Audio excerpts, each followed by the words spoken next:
652 दिन से शिमला में धरने पर बैठे दृष्टिहीनों ने अब सरकार से आर पार की लड़ाई का ऐलान कर दिया है। दृष्टिहीनों ने सरकार को चेतावनी देते हुए कहा है कि अगर मॉनसून सत्र से पहले बैकलॉग कोटे की भर्तियों पर सरकार ने फैसला नहीं लिया तो 19 अगस्त को वह विधानसभा के बाहर आमरण अनशन पर बैठ जाएंगे और आत्मदाह करने से भी पीछे नहीं हटेंगे। साथ ही दृष्टिहीन संगठन के लोग दिल्ली में कांग्रेस के वरिष्ठ नेता राहुल गांधी से मिलकर भी सुक्खू सरकार की शिकायत करेंगे। शिमला में पत्रकार वार्ता कर दृष्टिहीन संगठन के सदस्य पंकज ठाकुर ने कहा कि दृष्टिहीनों की हालत मरता क्या नहीं करता जैसी हो गई है। बार बार सरकार और अधिकारियों के साथ मांगों को लेकर बैठकें की गई है, लेकिन अभी तक बैकलॉग कोटे की भर्तियां नहीं हुई हैं। लंबे अरसे से दृष्टिहीन कोटे के विभिन्न विभागों में पद खाली चल रहे हैं, लेकिन सरकार इसमें भर्तियां नहीं कर रही है। दृष्टिहीन संघ एकमुश्त बैकलॉग की भर्तियों की मांग कर रहा है। अब आत्मदाह और आमरण अनशन का ही रास्ता बचा है। मॉनसून सत्र से पहले अगर सरकार ने दृष्टिहीनों की मांगों को नहीं माना तो आत्मदाह से दृष्टिहीन पीछे नहीं हटेंगे। उन्होंने कहा कि इस सरकार की असंवेदनशीलता को कांग्रेस हाईकमान राहुल को दिल्ली जाकर बताई जाएगी। पंजाब दस्तक के लिए सुरेंद्र राणा की रिपोर्ट। ब्लाइंड पर्सन एसोसिएशन की ओर से मैं हार्दिक स्वागत करता हूं। और हमारा और आपका तो बड़ा पुराना नाता है। अक्सर किसी न किसी मंच पे या इसी हॉल में भी हम काफ़ी बार मिल चुके हैं और काफ़ी सारी पत्रकार वार्ताएं हैं उनको संबोधित हमने किया है और आपने बहुत अच्छा कवरेज हमें दिया है। उसके लिए भी मैं आपका दिल से आभारी हूँ। और आभारी एक बार इसलिए भी हूँ कि आप हमारे इतने एक शॉर्ट नोटिस पे हमारे मध्य में आज भी आए हैं। और आज की जो हमारी प्रेस कॉन्फ्रेंस है, ये कोई गीत का विमोचन नहीं है और ना ये कोई ऐसी बहुत खुशी की खबर है जो मैं मीडिया के साथ सेलिब्रेट करना चाहता हूँ। आज हम लोग इकट्ठे हुए हैं।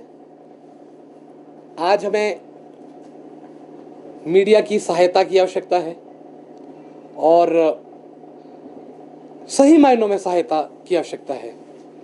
पिछले, अगर मैं गलत नहीं हूं तो 652 दिनों से हमारे दृष्टिहीन साथी जो हैं धरने पर हैं। यहाँ जो एक रेन शेल्टर है अपना कालीवाड़ी के साथ, और पिछली बरसात, पिछली सर्दी, गर्मी और ये वाली बरसात, ये सब यहीं पर धरने में निकल गया है। और आप लोगों ने हमारे चक्के जाम भी कवर किए होंगे और ज़्यादा ना बोल के तो 8-10 चक्के जाम तो किए ही होंगे हमने। इससे 14 अगर तक लेकर फिगर बताएं तो 14 चक्के जाम हुए हैं। और समाज का एक दबा कुचला हुआ वर्ग जिसको कि ऑलरेडी असिस्टेंस की ज़रूरत है, स्पेशली एक हर चीज़ में आवश्यकता है। समाज में इंक्लूसिव होने के लिए लड़ना पड़ता है, पढ़ाई करने के लिए लड़ना पड़ता है, और पढ़ लिख करके जब वो लोग आ रहे हैं तो उन्हें नौकरियों के लिए भी लड़ना पड़ता है। हमारे बीच में शोभू राम जी हैं, हमारे सीनियर, जो कि 2000 में, जो कि 90s से सक्रिय हैं दृष्टिबाधित लोगों के उत्थान में। अभी वो भी आपके सामने विचार रखेंगे, लेकिन उससे पहले मैं अपनी बात को पूरा कर लूं कि 652 दिन में 14 चक्के जाम में हमारे हाथ सिर्फ क्या आया है? मीठी गोलियां।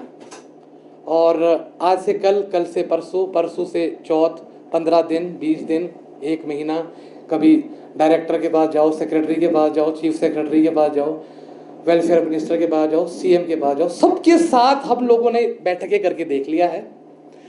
और सब लोग सिर्फ अपना टाइम निकाल रहे हैं। हम सिर्फ ऐसा नहीं है कि इसी सरकार की आलोचना कर रहे हैं, ये तो खैर आलोचना की पात्र है ही, क्योंकि इनके कार्यकाल में ऐसा हो रहा है। लेकिन गवर्नमेंट कोई भी हो, हमारे लिए कोई भी सीरियस नहीं है। और इसका अगर मैं आपको रीजन बताऊं तो इसका रीजन ये है कि हमारा कोई बहुत बड़ा वोट बैंक नहीं है। और मीडिया में से भी अगर मैं बात करूं तो एक योगराज जी ने सीएम साहब से पूछने की कोशिश की है हमारे लिए, लेकिन कोई सकारात्मक उत्तर उन्हें भी नहीं मिला। इसके अलावा किसी मीडिया ने भी इस पर विचार नहीं किया कि मुख्यमंत्री को पूछा जाए या वेलफेयर मिनिस्टर को पूछा जाए कि आप लोग क्या कर रहे हैं। 652 दिन का आंकड़ा बहुत बड़ा होता है और हिमाचल में जब भी विकलांगों को नौकरियां मिली है, वो चाहे मूक बधिर लोग हैं या ऑर्थोपेडिकली है, सबको ही लाभ तब मिला है जब हमारे ब्लाइंड लोगों ने आवाज उठाई है। 1198 दिन का जो पहला धरना हिमाचल में हुआ है वो माननीय शोभूराम जी मेरे बाईं तरफ बैठे हैं, इनकी अध्यक्षता में हुआ है। और 1198 दिन आप सोच सकते हैं कितना तकलीफ देह समय रहा होगा, तब जाके कहीं सरकार जागी थी। उसके बाद एक 11 महीने का धरना हुआ था और उसमें मैं खुद सक्रिय था, तो तब जाके अब इतना पढ़ने लिखने के बावजूद, इतनी चीजें करने के बावजूद, जबकि अगर हम अपने बैकलॉग की बात करें तो हजारों में हमारी पोस्टें बनती हैं, हजारों में, और हम इनसे सिर्फ 100-150 वैकेंसीज मांग रहे हैं कि जो सही मायनों में जो है, जो विजुअली इम्पेयर्ड हैं, जो ब्लाइंड स्कूल से पढ़ के लोग आए हैं, जो ब्रेल को जानते हैं, जो 100%, जो 100% ब्लाइंड है, जो रोस्टर पॉइंट कहता है कि पहले दो पद जो है वो 100% ब्लाइंड से भरे जाएं, उनसे ये नौकरियां भरो, ना कि अपने फेवरेट लोगों के जो फर्जी मेडिकल लेकर के आ जाते हैं उनसे ये भरे। 2016 में आरबीडी एक्ट जब आया था, उस पर जो उसका जो संशोधित कॉपी जब आई थी, उसी वक्त इनको 3 महीने में यहाँ पर हमारे को बैकलॉग दे देना चाहिए था, लेकिन कल करते करते ये लोग 9 साल खा गए। अब आप सोच लो कि 9 साल पहले भी जब लोग धरने में थे, उनमें से आज भी कुछ लोग हैं जिनको नौकरियां नहीं मिल पाई है। कब वो अपनी जिंदगी में क्या सेटल करेंगे। वैसे ही ब्लाइंड को स्कूल लेट मिलता है, एजुकेशन लेट मिलता है, बहुत चीजों का संघर्ष है। तो आधा